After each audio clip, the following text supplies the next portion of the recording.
decíamos, estamos en la pantalla del 13 en simultáneo con Tele 13 Radio y todas nuestras plataformas, y dedicada a conversar con el líder opositor venezolano Leopoldo López, exalcalde, también está viviendo exiliado en Madrid y está conectado por Zoom, está acá en Santiago, llegó esta madrugada. Leopoldo, muchísimas gracias por la gentileza de estar acá.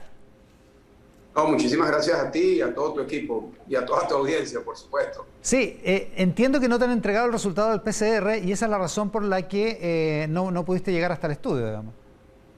Sí, correcto. Llegué en la madrugada y bueno, se tarda unas horas para que entreguen el resultado y hasta que no lo entreguen, pues hay que cumplir la normativa. Estuviste preso, después estuviste con arresto domiciliario, después estuviste en la Embajada de España durante muchos meses y ahora estás viviendo hace prácticamente un año en Madrid, si no me equivoco. ¿Cuál es exactamente la situación de la oposición venezolana y del gobierno venezolano hoy por hoy? Mira, como lo decías, yo estuve privado de libertad 7 años en mi país, estuve 4 años en la cárcel militar de Ramo Verde, fui condenado a 14 años de cárcel, luego me llevaron a casa por cárcel, luego me regresaron nuevamente a la cárcel militar de Ramo Verde, luego nuevamente a casa por cárcel, de allí escapé en el año 2019 y estuve 1 año y medio en la Embajada de España en Caracas. A finales del año 2020 me escapo de Venezuela y fui a España, en donde está mi familia desde hace unos años. Bueno, me pregunta sobre la situación de Venezuela actualmente y la situación, lamentablemente para los venezolanos, solo se ha deteriorado durante los últimos años.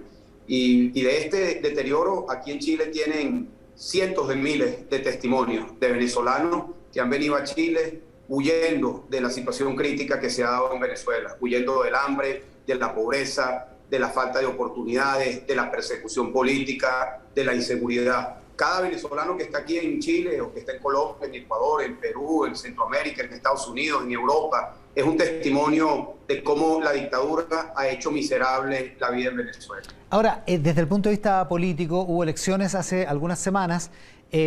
Observadores internacionales pudieron participar de esas elecciones, independientemente que en estos últimos días han tenido algún problema con el gobierno de Nicolás Maduro, que no le ha renovado las visas, pero de todas maneras han señalado que a pesar de algunos defectos, a pesar de algunas observaciones, hay un informe relativamente positivo de las elecciones, a diferencia de otros procesos electorales venezolanos anteriores. Bueno, la verdad es que yo no tengo esa lectura de que hay algunos aspectos positivos, más bien todo lo contrario. En Venezuela no hay libertad y no hay elecciones ni libres, ni justas, ni verificables. Y eso queda claro en el informe tanto de la Unión Europea como del Centro Carter, pero sobre todo queda claro en lo que ha sido la actuación de la dictadura. Y pongo un ejemplo, fueron unas elecciones regionales, allí hubo un caso muy particular, que es el estado Barinas, el estado natal de Hugo Chávez, en donde se ganó esa gobernación. Y luego de la victoria, los militares secuestraron las actas electorales, no dieron los resultados, y minutos antes de dar los resultados, el Tribunal Supremo de Justicia suspendió la totalización, inhabilitó al candidato que había sido electo gobernador y llamó a unas nuevas elecciones. Eso es un claro ejemplo de cómo en Venezuela no hay elecciones libres. Nuestra meta, nuestra lucha durante años es para que hayan elecciones libres. En el año 2015 yo hice una huelga de 28 días estando en la cárcel, y me acompañaron en esa huelga más de 100 personas, presos y personas que estaban fuera de la cárcel, para pedir elecciones. Lamentablemente no hemos tenido la oportunidad, los venezolanos, de poder elegir libremente. Y te lo comento, la elección libre, hasta que no se tiene, no se entiende lo importante que es para un país. Yo creo que nosotros lamentablemente hemos aprendido por el camino de las dificultades, por el camino del sufrimiento, la importancia de unas elecciones libres. Nuestra lucha sigue siendo para que seamos los venezolanos, con el ejercicio de nuestra soberanía, del voto popular, podamos elegir nuestro futuro. Maduro es despreciado en Venezuela, no solo rechazado, despreciado. Maduro es la causa del dolor, de la tragedia de millones y millones de personas. Más del 85% de los venezolanos quiere un cambio político y lamentablemente no nos podemos expresar en elecciones. Y yo insisto mucho en esto, estando aquí en Chile, pero también es la misma realidad en otros países de la América Latina, que esto que te estoy diciendo yo lo pueden ratificar millones de venezolanos que están hoy viviendo aquí en tu país. Una de las caras más poderosas de la crisis venezolana es precisamente la migración. Acá tenemos muchísimos venezolanos, han llegado además en gran número en muy poca cantidad de tiempo, y eso ha hecho que, en fin, que eventualmente se provoque algún tipo de problema, aunque la mayoría probablemente haya sido bien recibido, y hay muchos, uno se los encuentra mucho en lugares de trabajo, ocupando puestos de trabajo que ejercen además con muchísima simpatía y destreza. ¿Cuál es la situación del exilio venezolano en Chile, en tu opinión? ¿Cómo estás viendo esa situación? Mira, Chile, al igual que el resto de los países de América Latina, ha recibido a cientos de miles de venezolanos. Nosotros estamos agradecidos por la manera como han sido recibidos la inmensa mayoría de los venezolanos acá. Lamentablemente han habido episodios por la cantidad de venezolanos que han llegado en donde se han desatado algunos casos de conflictividad, pero eso es la ínfima minoría. Aquí la inmensa mayoría de los venezolanos, y he tenido la oportunidad de hablar con muchos de ellos, nada más entrando en el aeropuerto, llegando al hotel, en el lugar en donde me estoy quedando, pero antes de eso también he hablado con muchos venezolanos que están acá en Chile, que están agradecidos por la manera como han sido recibidos. Han tenido en Chile la oportunidad que no tienen en Venezuela de poder trabajar, de poder construir un futuro de oportunidades y también de poder aportar a este gran país. Y también creo que los venezolanos hoy, en estos momentos que se está viviendo en Chile, pueden dar un testimonio de cómo fue que se destruyó nuestro país. Nuestro país no se destruyó de un día para otro, pero sí fue un proceso gradual, lleno de manipulación, lleno de mentiras, lleno de destrucción de las instituciones democráticas, del Estado de Derecho, del secuestro de las libertades, que tuvo como consecuencia lo que hoy vivimos. Un país que fue el más rico de América Latina, una de las democracias más prósperas, más sólidas de toda América Latina, en una dictadura que ha propiciado una tremenda crisis humanitaria y una estructura de gobierno que claramente, y así lo indican muchos estudios y muchas conclusiones de institutos internacionales, que es una estructura de poder criminal. Lamentablemente, los venezolanos hoy dentro de Venezuela están sometidos a una estructura de poder que le viola sus derechos humanos absolutamente todos los días y estrangula las posibilidades de futuro para cientos de miles de personas que tienen que salir diariamente de Venezuela. Cuando usted sugiere que los venezolanos que están viviendo en Chile son un testimonio de cómo se destruyó el país, dice usted, cómo se destruyó el sistema político que prevalecía antes de Hugo Chávez en Venezuela, ¿sugiere que en Chile puede pasar algo parecido? ¿O en otros países de América Latina? Sin duda alguna, sin duda alguna. Es decir, lo que ha ocurrido en Venezuela es la demostración de, primero, que la democracia es frágil. Segundo, que cuando se instala un proyecto político que tiene como prioridad mantenerse en el poder para su propio beneficio y poner en práctica políticas que no le dan prosperidad y beneficio a las grandes mayorías, puede perfectamente suceder acá en Chile o en cualquier otro país lo que sucedió en Venezuela. Y eso no es una exageración, eso nosotros lo decimos con mucha propiedad, porque durante muchos años, al principio de esta tragedia que hemos tenido que vivir los venezolanos, mucha gente decía, eso no va a pasar en Venezuela. Y lo argumentaban, decían, eso no va a pasar en Venezuela porque tenemos una democracia sólida, o no va a pasar porque tenemos una clase media robusta, o porque tenemos universidades, o porque las Fuerzas Armadas son institucionales, o porque somos un país que siempre ha mirado hacia Occidente para su visión de desarrollo.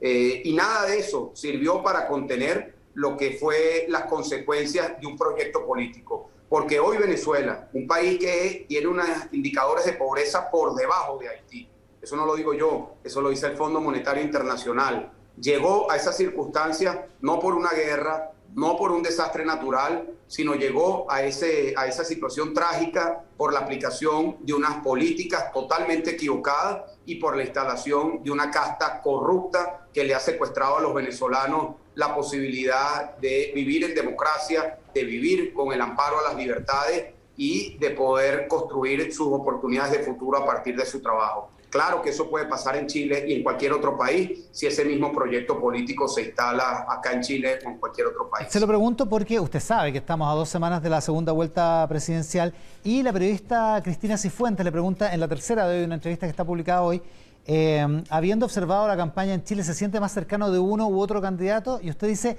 me siento más alejado de alguien muy cercano a Maduro. Se lo pregunto derechamente, ¿qué significa esa respuesta? ¿Que usted considera que Gabriel Boric es muy cercano a Maduro? Bueno, sin duda alguna tiene mucha cercanía con lo que es el proyecto político continental que representa Nicolás Maduro. Él y sus colaboradores son parte del Foro de Sao Paulo, de lo que se llama el Grupo de Puebla, en donde se agrupan estas organizaciones que respaldan a Maduro, que no han sido capaces de condenar lo que ocurre en Venezuela, que buscan maquillar lo que ocurre en Venezuela y que tienen una afinidad ideológica que es lo que nos ha llevado a nosotros en Venezuela a tener la tragedia que hoy estamos viviendo. Sin duda alguna, aquí los chilenos tienen una inmensa responsabilidad en la próxima elección para poder decidir su propio futuro. Es muy impactante como latinoamericano ver la coyuntura en la cual está Chile, un país que ha sido referencia para toda la América Latina, el país que ha despuntado con respecto a sus índices de desarrollo, de progreso, de crecimiento económico, de oportunidades, que hoy está en esta coyuntura. Yo estoy muy claro que aquí en Chile y en cualquier otro país hay grandes problemas, claro que los hay. Aquí hay que hacer profundas reformas para poder darle más oportunidades a los chilenos. Pero nuestro llamado de alerta por la experiencia que hemos vivido es que tomar una decisión equivocada más bien puede llevar al país por el camino que hemos transitado los venezolanos. Sin duda alguna, ese riesgo está allí y la posibilidad de evitarlo está en manos de los chilenos. Ya, pero usted sabe que Boric ha sido particularmente crítico de los gobiernos autoritarios, dictatoriales de América Latina, de Nicaragua, de Cuba y también de Venezuela. Él ha sido un crítico de lo que pasa en Venezuela. Pero allí hay una afinidad ideológica que la hemos visto y también vemos que hay una propuesta muy parecida a lo que pasó en Venezuela, que ya está en marcha, ¿no? Que fue en Venezuela cuando nos preguntan cuándo comenzó la tragedia. La verdad es que comenzó cuando se instaló en Venezuela una asamblea constituyente que desmanteló el Estado de Derecho, las instituciones y la autonomía de los poderes públicos. Yo creo que hay que tener mucho cuidado con lo que es ese proceso, porque con la promesa de que una nueva constitución va a solucionar todos los problemas, se puede transitar y se corre el riesgo de transitar el camino de la vulnerabilidad del Estado de Derecho, de las instituciones democráticas, que puede que no signifique mucho para la gente. Puede decir, bueno, el Estado de Derecho, ¿qué significa?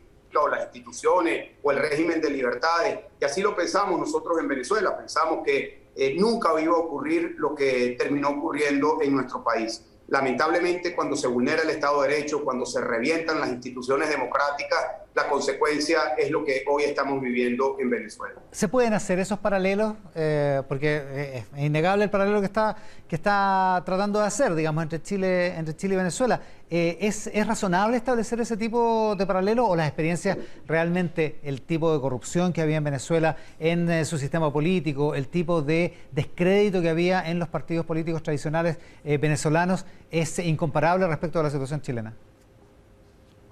Bueno, mira, primero que nada, sin duda Venezuela, antes que llegara Chávez, tenía problemas, como lo puede tener Chile hoy, como lo puede tener cualquier país de América Latina, sin duda. Pero no es comparable ni de cerca el nivel de corrupción que había en aquel momento con el nivel de cleptocracia que hay hoy en Venezuela. En Venezuela entraron 1 millón de millones de dólares por renta petrolera y hoy nuestro país está totalmente empobrecido. Hay una casta vinculada a la dictadura que se ha hecho multimillonaria con fortunas de miles de millones de dólares.